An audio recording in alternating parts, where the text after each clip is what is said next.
Okay, so this is a typical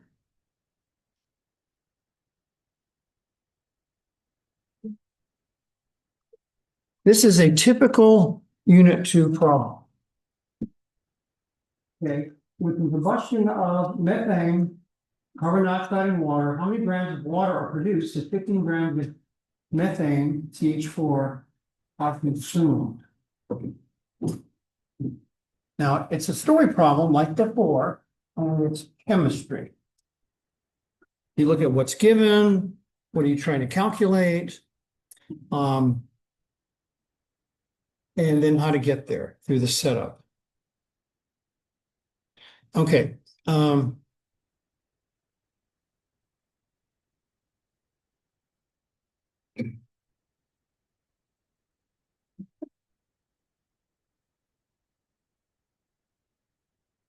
Let's look at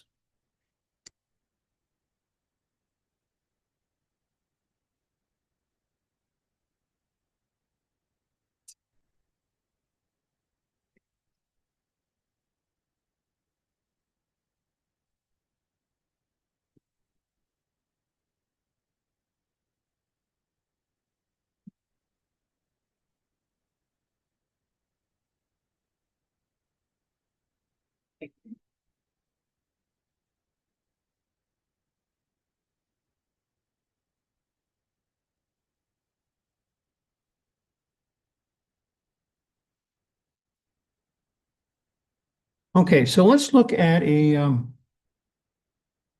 chemical reaction.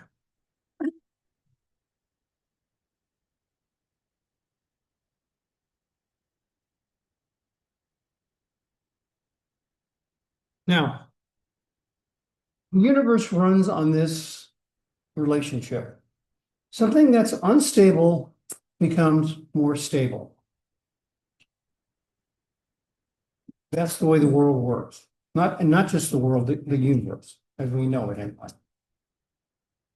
So, reactants typically are, you start with reactants. So in this case, we're starting with CH4 and oxygen. And this arrow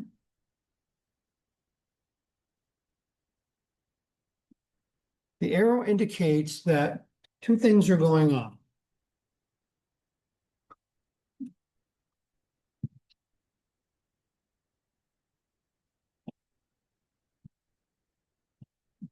Okay, what you start with is called reactants, what you end with is called product.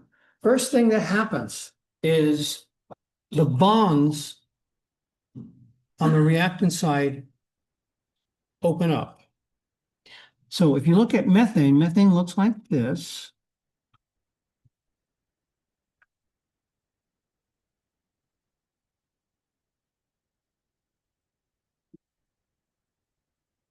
Oxygen looks like that.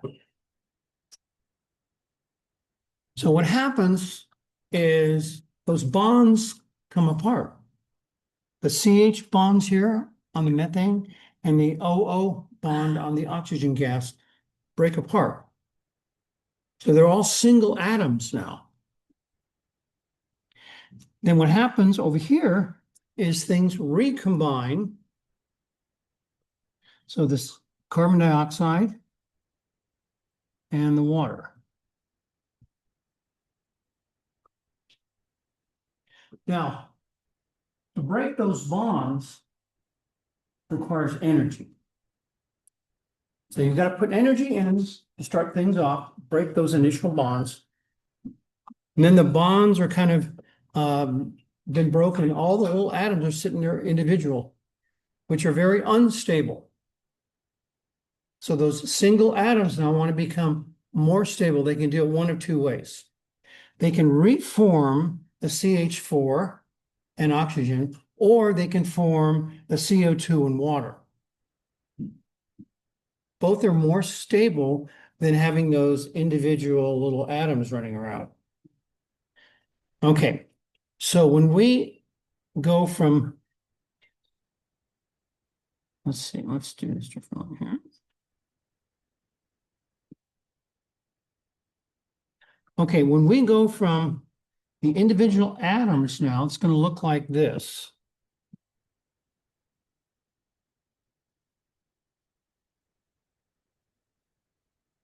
a whole bunch of CHOs. Okay, and there's a fancy name for that.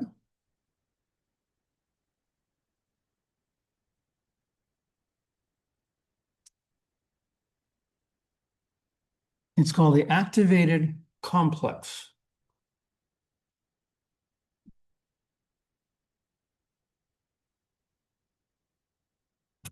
So the activated complex is very unstable.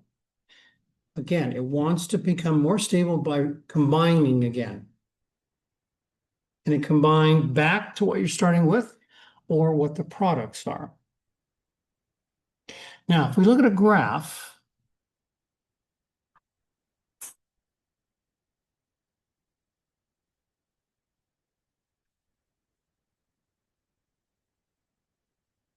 of potential energy, we're going to start with the reactants here.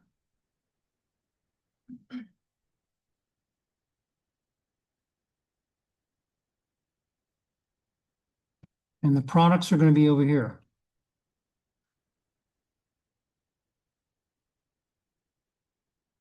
Now, like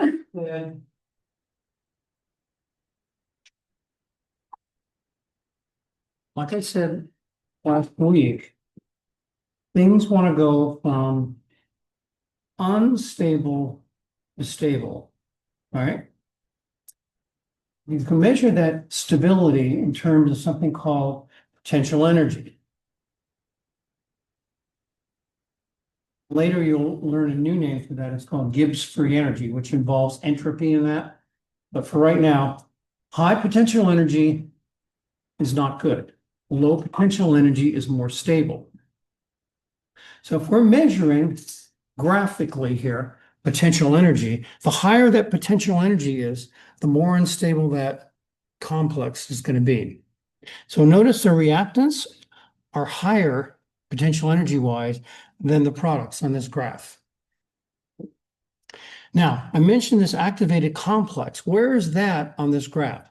That is right here.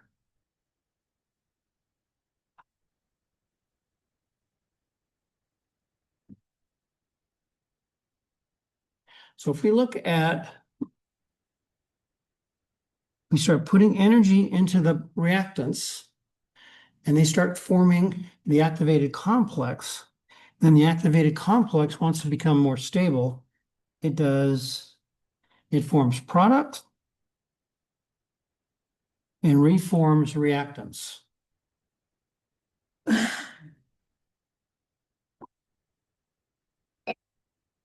Now, there's another entity when you get into your next chemistry class called entropy. That comes into play with this. Entropy is a measurement of randomness. The universe likes to be more random than ordered. That's why my house is more entropy focused. My daughter comes over, she said, Dad, this place is so cluttery. Everyone's got their clutter index. You know, when you go above that, it's too cluttery. Below that, you're fine. So anyway, these people that study thermodynamics always talk about ordered sock drawers. When you open someone's sock drawer, is it all like this, or is it all scattered? My sock drawer, I have one drawer that's got white socks in it. Well, if I grab two of them, I know they're going to match. The other drawer has black socks in it. No navy blue, because navy blue in the dark looks like black. Till you get out to the light, and then you notice, oh, they're mismatched. So black socks, white socks, nothing in between. Okay. Okay, so right here, that's the energy required to break the bonds.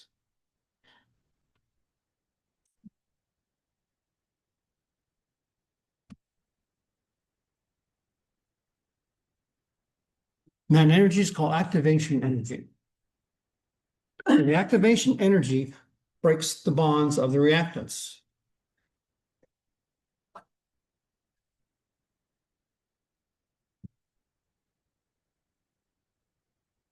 This is the energy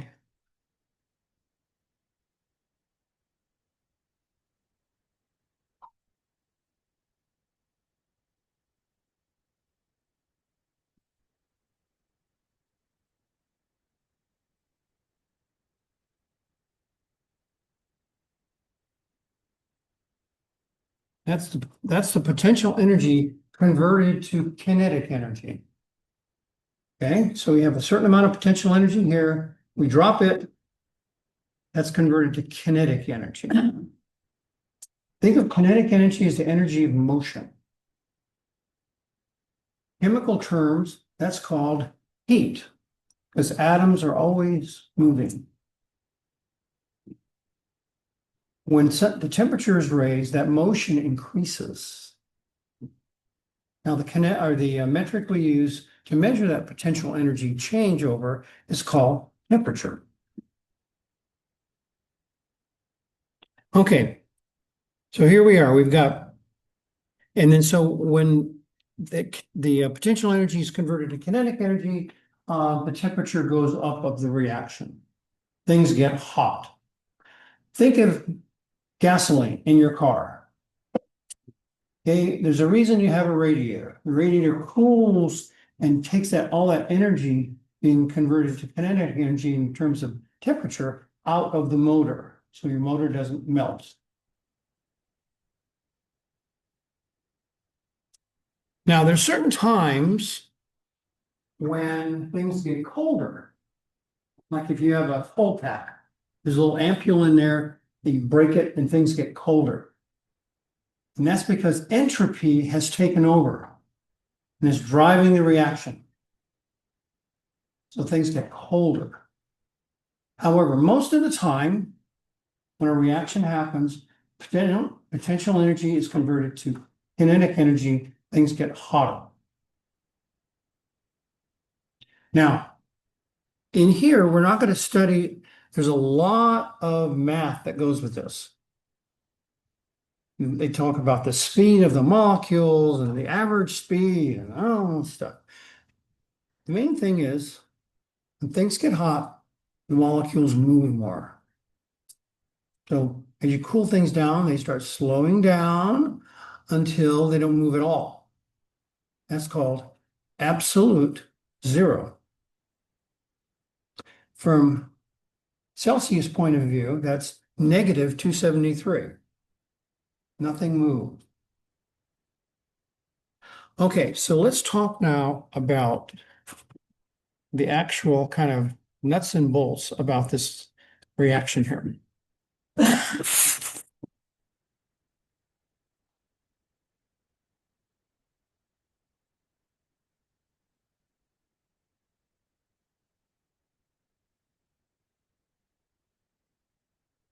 Okay, so we have reactants on the left, products on the right. Always, no exceptions. The arrow means a chemical reaction has occurred. You know a chemical reaction has occurred if there's a color change, if you see bubbles, if things get hot or cold, that's an indicator of a reaction is happening or has happened. Okay, now there's a problem we have to address. There's the chemical reaction. However, there's some issues with it.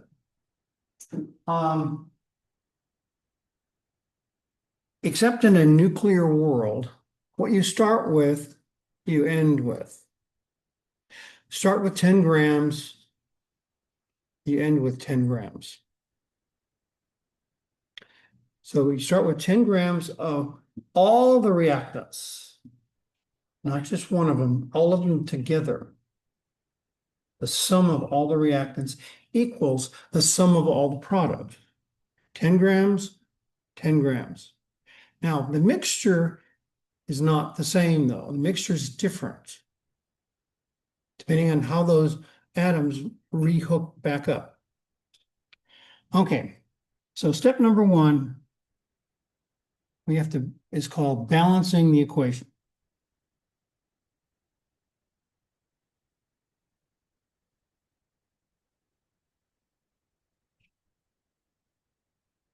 Step one is to take an inventory.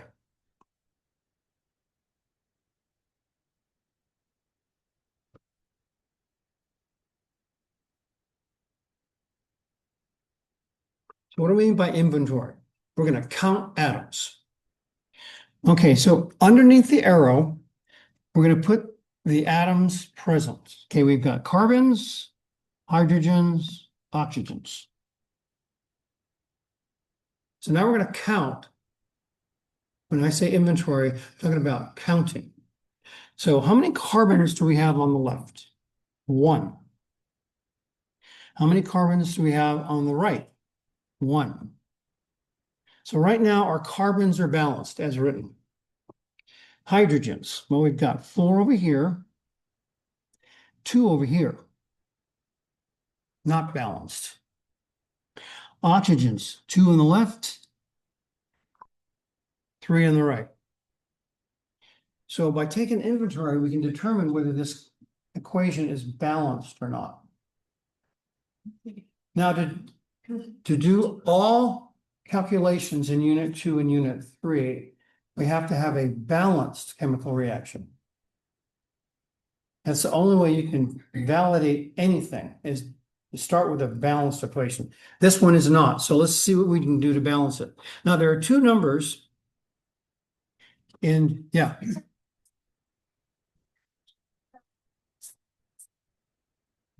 Yeah. Carbon appears only there.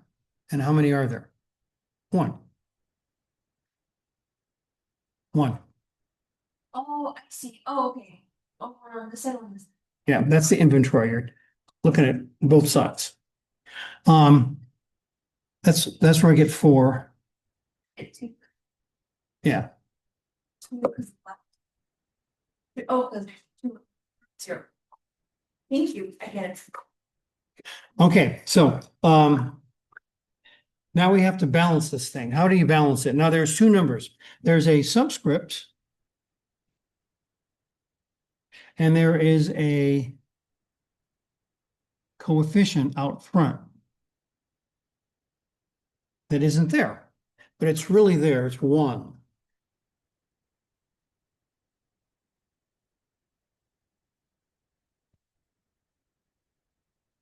Okay, now to find the number of atoms, you have to multiply. 1 times 1 is 1. 1 times 4 is 4. And this is how we're going to increase the number of atoms, by changing the coefficient, not the subscript. Period. No exceptions. If you change the subscript, you change the molecule. Like if we change the H2O to H4O, it's no longer water. So the only thing we can change are coefficients. Okay, so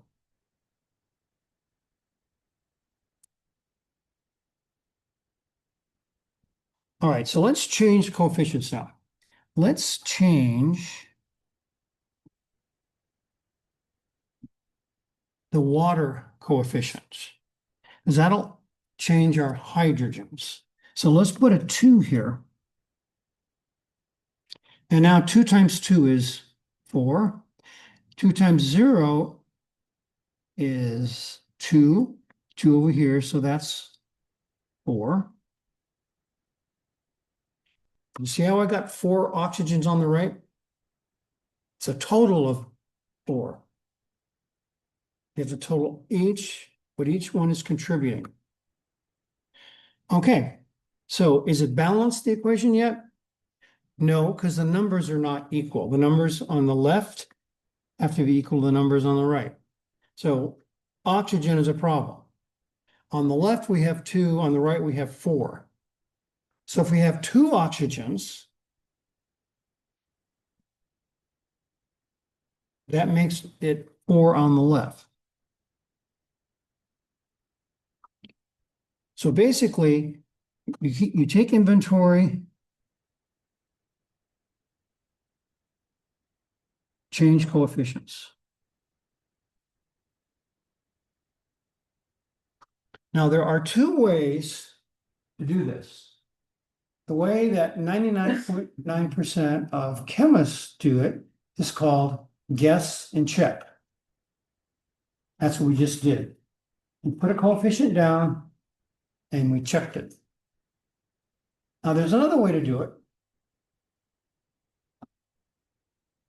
I know some of you are interested in engineering, you've had a fair amount of math. If you've had linear algebra, you work with something called matrices. And you can convert that into a series of equations. And you can do something called RR, let's see, what is it? Reduced row echelon. And you can actually solve for it. Now, I taught a class of engineering chemistry up in Washington. And that's the technique all of them use because the first exercise in their linear algebra class was balancing chemical equations. So they were really up on this process. If anyone's interested in that process, I have a worksheet for you that I can give you. Actually, it's yeah. And your calculator has to be able to do matrices, by the way. Otherwise, you're going to do them by hand, which takes a long time. If you have an 84, 83, or an 89 calculator, Texas, it doesn't. Now, on the next test, you're going to have an opportunity to do some extra credit. That is to balance an equation that's hard to balance. Why it's extra credit. Most people take about 90 minutes to balance it. On the calculator using reduced row echelon format, you can do it in 32 seconds. That's how long it takes to set up the matrix in your calculator. So it works really, really well. But for simple equations like this here, it's quicker to do guess and check. Guess and check, you don't have to have any math past second grade. Yeah. What is coefficient? Because you say to change the coefficient, what? It's a number in front here. And the coefficient is how many. We should remember now, the purpose of balancing the equation is you're going to be looking at the coefficients when you're doing the problems. You'll see next week where it comes into play. So the coefficient tells you two things. How many moles are going to react? And I haven't talked about moles yet. And also how many molecules will react. So once the equation is balanced, this is what all this says. This says that one molecule of CH4 will combine with two molecules of water, of oxygen gas, to form two molecules of water and one molecule of carbon dioxide.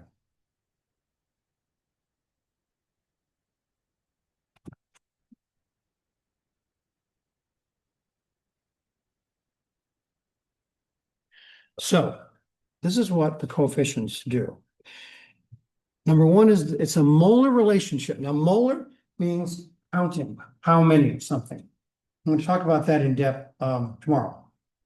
And then there's a molecular relationship.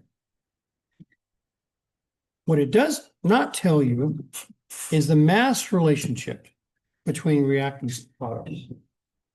To do that, you've got to do some conversion. And that's going to get into next Friday. In depth, go in depth. Okay, so you kind of jumped the gun on. Okay, all right. Now, this is a balancing equation is one of those aha moments. You go along and go along, and all of a sudden it goes, oh, now I get it. So keep that in mind when you're starting to do these. Okay. One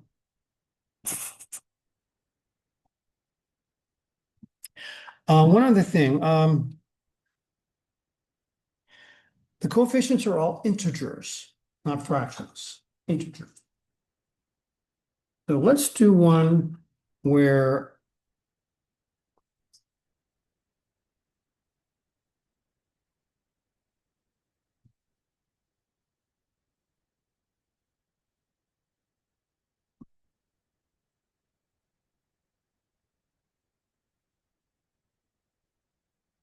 let's take, this is called methane, by the way.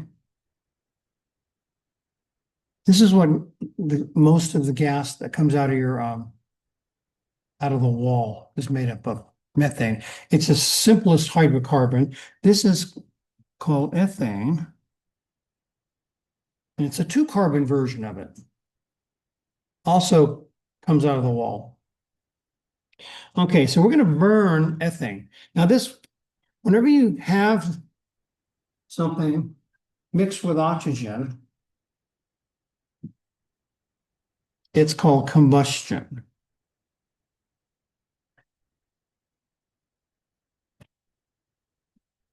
So combustion reaction is an oxidative reaction. And we're going to talk about that later in the semester. What do you mean by oxidation? Bless you. Okay, so let's take an inventory.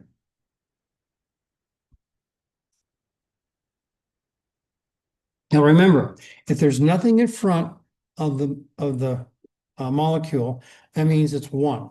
So we're starting out with all 1s. So there's 1, 1, 1, 1. Now, if you'd like, in the early process of balancing equations, to put 1s there, that's fine. All right, how many carbons do we have on the left? 2. How many on the right? 1. So we already got a problem. How many hydrogens on the left? 6. 2 on the right. And then we have 2 oxygens and 3 oxygens. Okay, so it's definitely not balanced. So now we're going to start changing the coefficients to get those numbers to start matching up. Okay, well, let's start with carbon. One kind of suggestion when you're balancing these equations is change the most complex one first, leave the simplest one last. Now, the simplest one in this case is oxygen, only involves 2 atoms of oxygen. Very simple one. The ethane has got more stuff going on, so change it first. Okay, so how do I get 2 carbons on the right?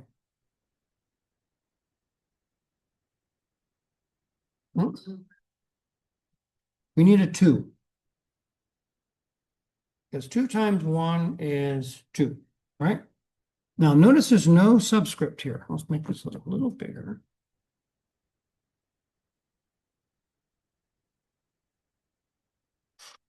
There's no subscript here. If there's no subscript, that means it's 1.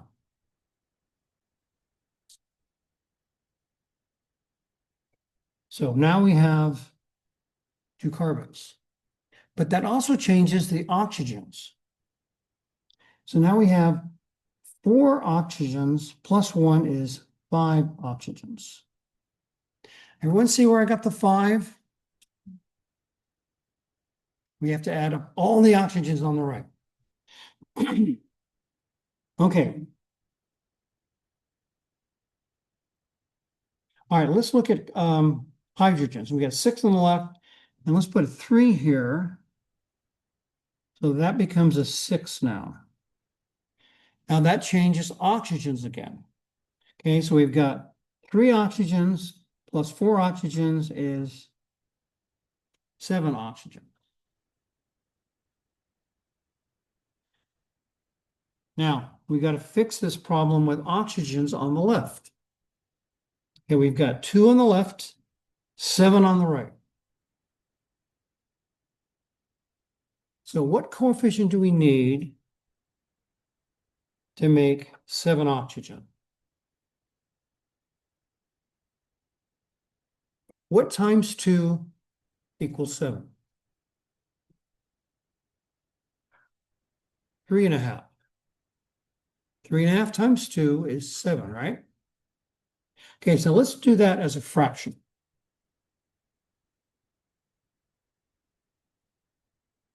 Because 2 times 7 over 2, the 2's cancel, leaves us 7. Okay, it's balanced now, but what's the problem?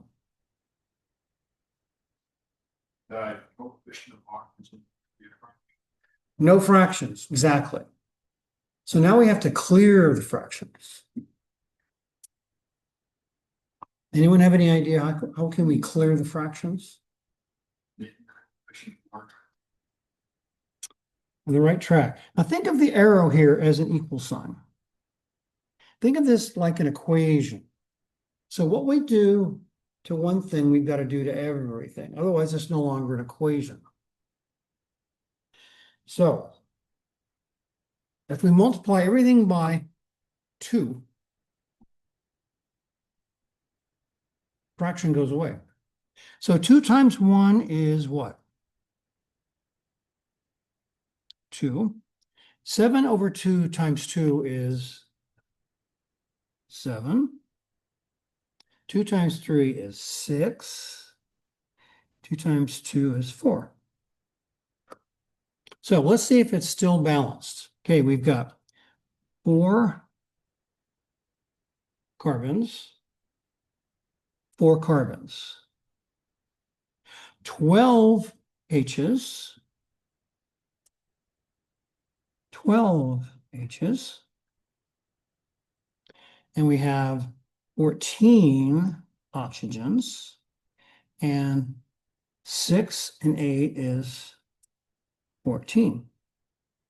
So by multiplying everything by an integer, most of the time it's going to be 2, by the way, we don't change the values in terms of balance. Still balanced. The left side numbers equal the right side numbers. Okay, so if you require a fraction, put it in. Then just clear it when you're all done. Now, some teachers don't teach it that way. Some teachers say, oh, it requires a fraction. And then they just said, start over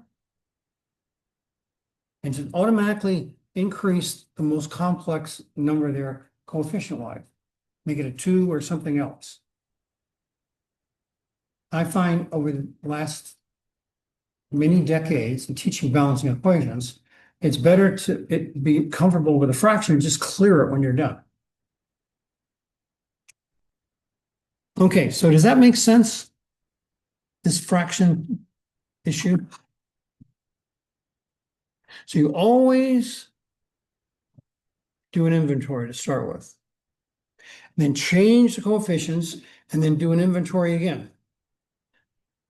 If it's still not balanced, change some coefficients. You just keep doing this until inventory is valid.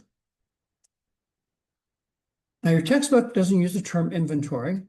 That's a Ferguson term. I like to think of it as inventory inside my mind if I call it that. Okay, so let's do some more examples. Now this requires lots of practice for you to get this. So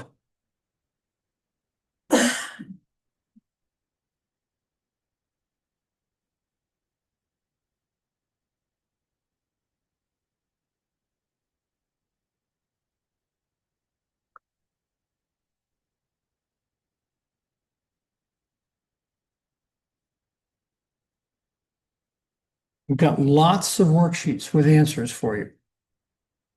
Lots of worksheets.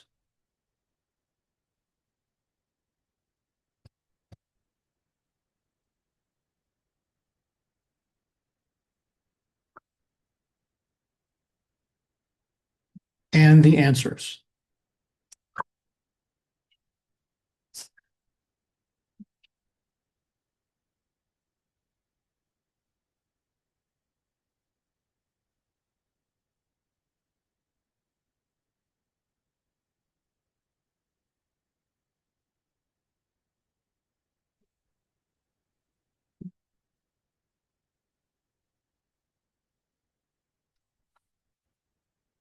Okay, so let's do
Okay, so let's do some of these.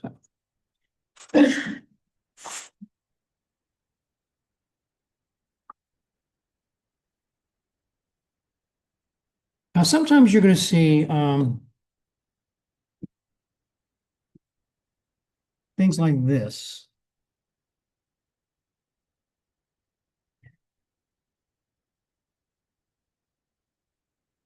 G stands for gas. It's just a notation. It's not part of the balanced equation. So G's don't come into play. That's just identifying that carbon monoxide is a gas. S is a solid. L is a liquid. And sometimes you'll see PPT. PPT stands for precipitate, and it's a solid. So just keep that in mind. So those don't come into play during inventory. Okay, so let's do this one here. Okay, so we've got CHO again.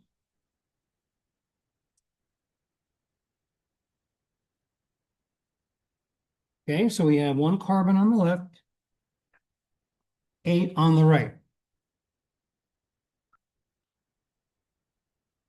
2 hydrogens on the left. 18 and 2 is 20 on the right. And we've got 1 oxygen on the left, 1 on the right.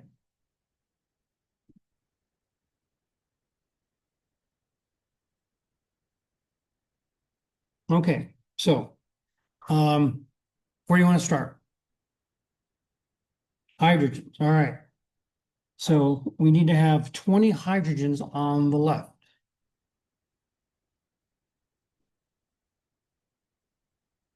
Put a 10 out there, 10 times 2 is 20.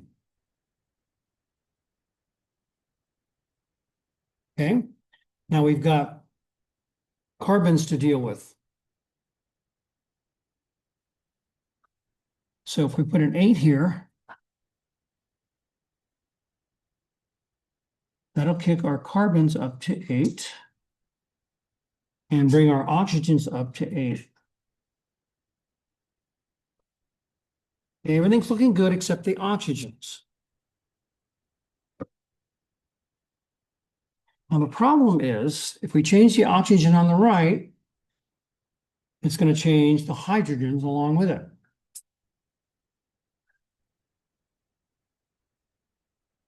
So there's this like cat and dog thing. We're going to go around and around on this. So let's change the hydrogen on the waters on the right to 8. And what does that do to our hydrogens now? It's no longer 20, it's what? 16 and 18 is what? 34.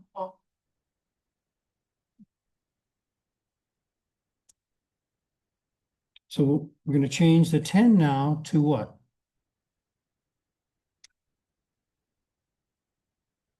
What's half of 34?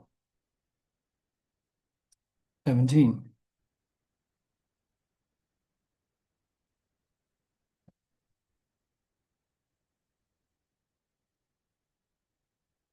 It's balanced now.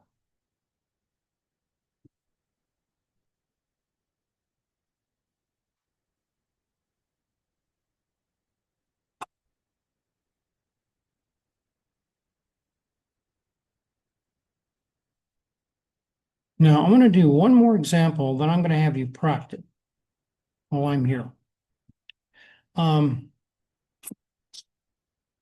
This number 9 is tricky for 2 reasons. One is complex, but there's a trick to number 9. If you have, bless you, if you have a ion that's the same on both sides,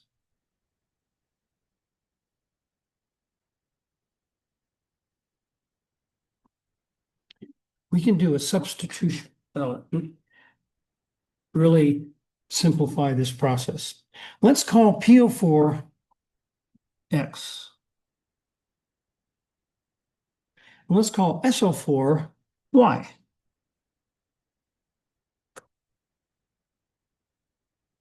So instead of PO4 is going to X's, instead of SO4 is going to have Y's. Okay. And this is going to greatly simplify this. Okay. So we have calciums.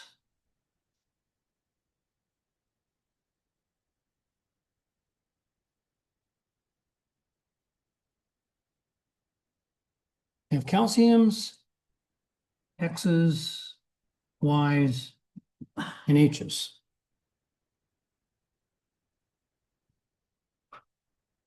Okay. So we have how many calciums on the left? 3.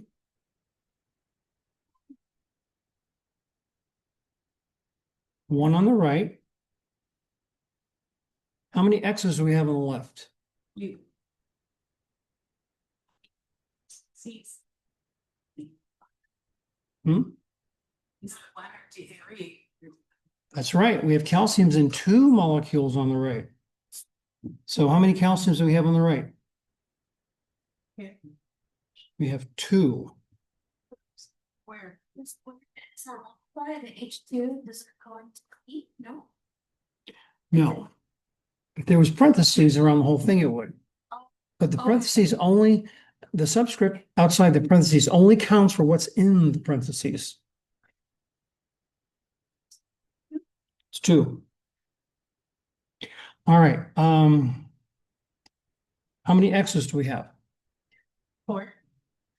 Well, we have 6. 2. 2. See, think of this like this.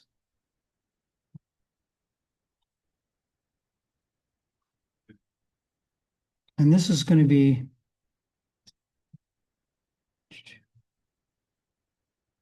and this is going to be like that. So how many X's do we have on the left? 2. How many on the right? 2. How many Y's on the left? 1. Hmm? 1. How many on the right? 1. Okay. Oh, and H's. 2 on the left, and then we have, now here we have 4. Because for each one in the middle, there are 2 of them. And then we have 2 of those, so 2 times 2 is 4. All right, now it's just a matter of changing coefficients like we did before. Okay, so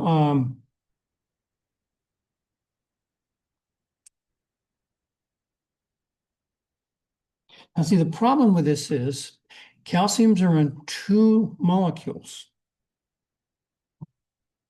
So how do we get 3 on the right?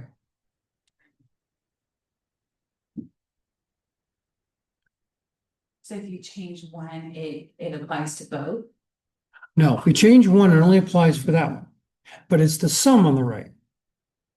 You have to add them together. Okay, so let's leave the calciums alone for now. And let's look at X's are fine. Y's are fine. What about H's? You multiply by 2. Yeah. So I'm going to change this to 2. Okay, and that kicks this up to a 4. And the Y's now go to 2.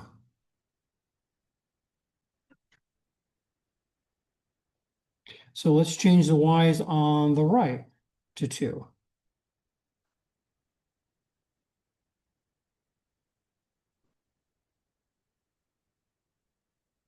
What just happened? Change the color. What about the calciums? 2. 2 plus 1 is 3.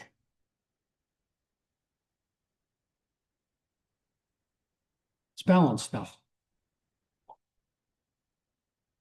Why is it balanced? Because on the left and the right are equal, number-wise. Okay, so whenever you have a now you can do it, you don't have to do the substitution like I did, the X's and Y's. You can do it the way we were doing it before. You split everything out. It's going to be much more complex though.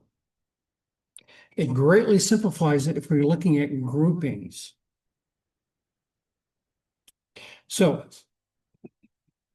what we're going to do is we are going to practice these. I've already done one earlier.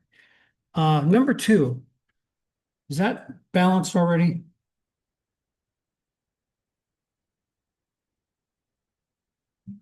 A. Yeah. Yeah. Balanced already. Oh, that is he. Hmm? The AI. The Na is an ion. I'm sorry, I was looking at. Oh, okay. Just kidding. All right. So go ahead and start on number 3. And this is what we're doing today. Is practicing balance equations. Now, whenever you work with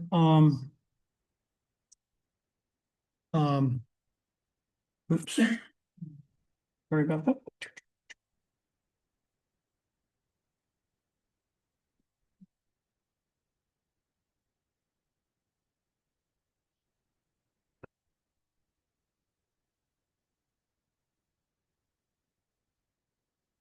We're doing number 3. Yeah, just go ahead and start. Do 3, 4, 6.